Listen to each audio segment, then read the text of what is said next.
আসসালামু আলাইকুম। তো বন্ধুরা, আজকে আমি নিয়ে এসেছি একদমই সহজ পাটিসাপটা রেসিপি।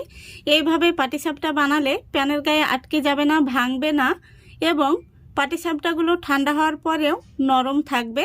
তো চলুন এই রেসিপিটা সম্পূর্ণ দেখতে থাকুন। তো আজকের পাটিসাপটা তৈরির জন্য এখানে আমি নিয়েছি 1 প্যাকেট সুজি। সুজিটার ওজন হচ্ছে 200 গ্রাম আর কাপের মাপে 1 কাপ। এই সুজিটাকে আমি একটি মিক্সি জারের মধ্যে নিয়ে নিচ্ছি।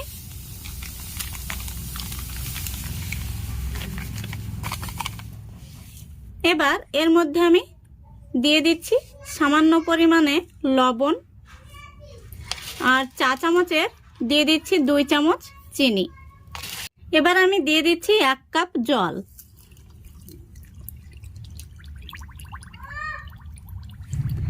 এবার আমি খুব ভালো করে ব্লেন্ড করে নেব। দেখুন, ব্লেন্ড করে নেওয়া সুজিটা আমি এবার একটি মিক্সিং বোলের মধ্যে নিয়ে নিচ্ছি। এবার এর মধ্যে আমি দিয়ে দিচ্ছি 2 চামচ চালের গুঁড়ো আর সেই সঙ্গে দিয়ে দিচ্ছি 4 চামচ ময়দা।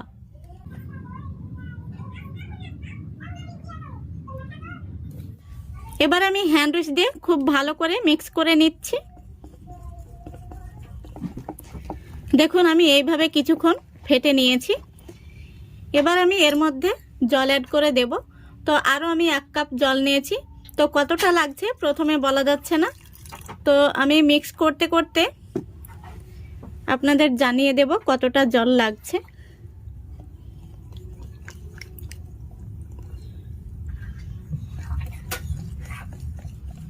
পাটিসাপটার এই ব্যাটারটা খুব একটা পাতলাও হবে না অথবা খুব একটা ঘনও হবে না, মোটামুটি ঘনত্বের ব্যাটারটা তৈরি করে নিতে হবে।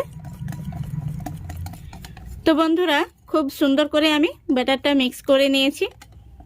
এই দেখুন, তো এখানে আমার জল লেগেছে 2 কাপ, ব্লেন্ড করতে 1 কাপ আর ব্লেন্ড করার পরে 1 কাপ।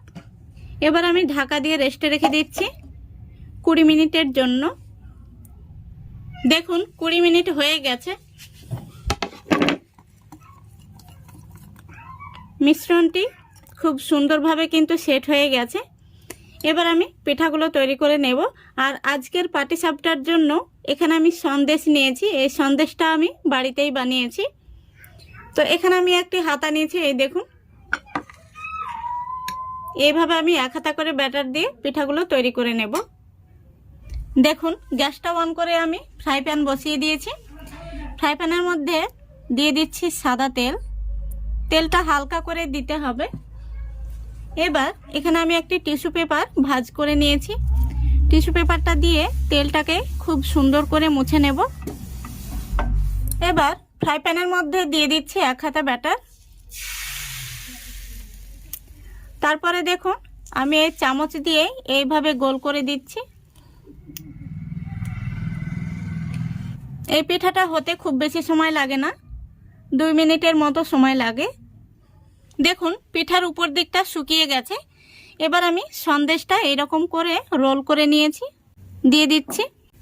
তারপরে দেখুন কত সহজভাবে আমি রোল করে নিচ্ছি। দেখুন কত সহজে কিন্তু রোল হয়ে গেল, একটুও প্যানের গায়ে আটকে যায়নি বা ভেঙে যায়নি। রোলটা দেখুন কত সুন্দর হয়েছে। একটি পাটিসাপটা তৈরি হয়ে গেল। আবারও আমি টিস্যু পেপারটা দিয়ে ফ্রাই প্যানটা মুছে নিচ্ছি। তো বন্ধুরা, আমি আরও একটি পাটিসাপটা তৈরি করে দেখিয়ে দিচ্ছি। এইভাবে হাতার পিছন দিকটা দিয়ে একটু চাড়িয়ে দিতে হবে। পিঠার উপর দিকটা শুকিয়ে আসলে আমি পিঠার উপরে দিয়ে দেব সন্দেশ। তারপরে দেখুন কত সহজভাবে আমি রোল করে নিচ্ছি। দেখুন পিঠাটা কত সুন্দর হয়েছে। বন্ধুরা, এইভাবে পাটিসাপটা বানালে একটিও প্যানের গায়ে আটকে যাবে না বা মুড়তে গেলেও পাটিসাপটাটা ভেঙে যাবে না। দেখুন কত সুন্দর হয়েছে। এইভাবে আমি সবগুলো পাটিসাপটা তৈরি করে নেব।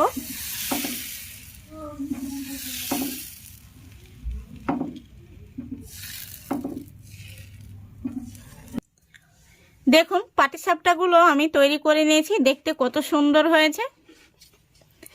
এই দেখুন ভীষণ সুন্দর হয়েছে। তো আমার টিপসগুলো ফলো করে আপনারা পাটিসাপটা বানালে এইরকমই পারফেক্ট পাটিসাপটা তৈরি হবে। একটিও প্যানের গায়ে আটকে যাবে না বা মুড়তে গিয়েও ভেঙে যাবে না।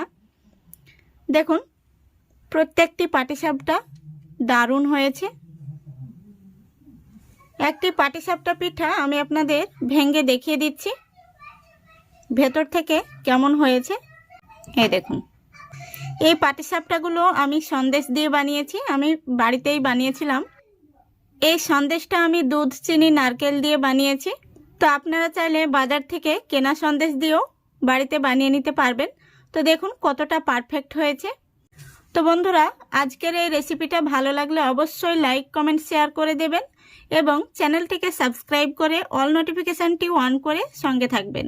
আজকের মতো এখানেই বিদায় নিচ্ছি। সবাই ভালো থাকবেন, সুস্থ থাকবেন। খোদা হাফেজ।